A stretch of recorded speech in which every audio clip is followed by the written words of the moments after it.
Ağacın, yaşıllığın, meşə zolaqlarının insan həyatında hansı rola malik olduğunu hər kəs yaxşı bilir. Amma görünür Lənkəranda bəzi aidiyyatı qurumlar bu barədə çox az məlumata malikdirlər.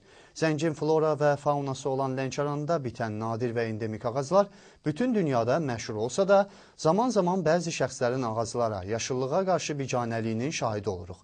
Daha bir fakt isə budur ki, 2 həftədən artıqdır kəsilərək yolun ortasına atılmış şam ağacı sakinlərin haqlı narazılığına səbəb olub. Bu gördüyümüz şam ağacı buraya yolka qurmaq üçün gətirilsə də, sonradan bu istək baş tutmayıb. Səbəbini isə təşkilatçı qurumlar yaxşı bilir.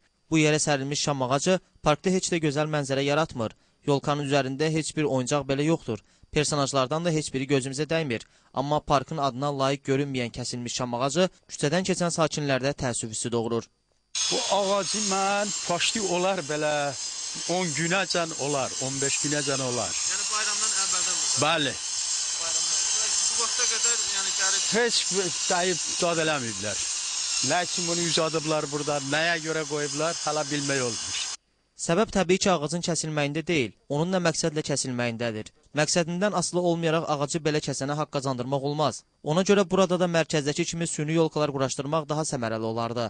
Əraziyə fəhlələr tərəfindən gətirilən bu şam ağacı küçənin mərkəzində bəzədilmək məqsədi daşısa da, sonradan onu digər meydanda başqa şam ağacı əvəz edib. Elə o gündən bu günə qədər şam ağacı küçənin ortasında qalıb. Bizə diblə bura aparsın da, biz də gətirdi, orada uşaqdı, orada qaldı, 200 gün yolun qırağında qaldı. Ondan da sonra gətirmişik, qoymuşuq burada. Ərazinin yaxınlığında yerləşən Lənkəran şəhər mənzil istismar və kommunal müəssisələri idarəsində olub, bu biganəliyin səbəbini öyrənməyə çalışdıq. Açıqlama verməkdən çox vaxt boyun qaçıran idarə rəhbəri qapı qarşısında sözümüzü kəsməklə yanaşı, peşə fəaliyyətimizə də hörmətsizlik etmiş oldu. Elə orada baş verənləri sizə olduğu kimi təqdim edirik. Başqa söhbəti bura. hani başqa söhbət deyəndə nə söhbət olur? Mənim səninlə görüşməyə vaxtım yox. Nə üçün? Yoxdur da. Sizin səlahiyyətinizdə deyil bura. Yox. Kimin səlahiyyətindədir? Mən nə bilim kimin səlahiyyətindədir. Yaxşı gedir biraz. Müəllim, zəhmət olmasın. Dedim yaxşı da işində oldu kişi. Mənim işim budur müəllim. Mən müsahibə vermirəm. Nə üçün? Vermirəm də. Sənin öz hüququn var, mənim də öz hüququm var. Vermirəm mən. Sizin borcunuzdur mənim müsahibə vermək. Verməyəcəyim o kişi. Nə üçün?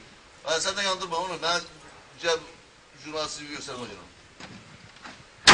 Hörmətli Nail müəllim, biz vəzifə borcumuzu yerinə yetiririk. Bu vəzifə borcunu biz CTV olaraq qanuna müvafiq qaydada gündəlik işimizdə tətbiq edirik. Kütləvi informasiya vasitələri haqqında qanunun 50-ci maddəsində qeyd edildiyi kimi, jurnalistlərin informasiya əldə etmək hüququ qanunla qorunur. Nəysə, sonda demək istəyirik ki, baxımsız qalaraq zibil tullantısına çevrilən bu həmişəyaşıl ağacı küçədən götürmək üçün ağır texnika lazım deyil. Sadəcə buna cavabdeh qurum olaraq cəhd etmək kifayətdir.